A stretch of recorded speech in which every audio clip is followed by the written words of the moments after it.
نهاية مفاجئة. تفاصيل الحلقات الأخيرة من مسلسل أزمة منتصف العمر وموعدها.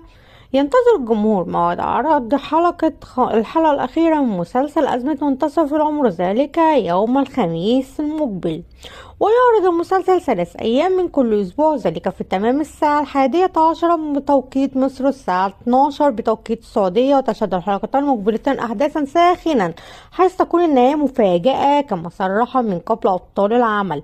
وعلق الفنان كريم فهمي بطل مسلسل أزمة منتصف العمر على دوره في المسلسل قائلا إن شخصية عمر تعاني من مرض نفسي وإنها أرهقته كثيرا. وأضاف الفنان كريم فهمي خلال استضافته ببرنامج يحدث في مصر إنه ظل يجهز مع كريم العدل في المعالجة الدرامية لمدة 3 أشهر، مشددا إنه يجب عدم الحكم على العمل إلا بعد انتهائه.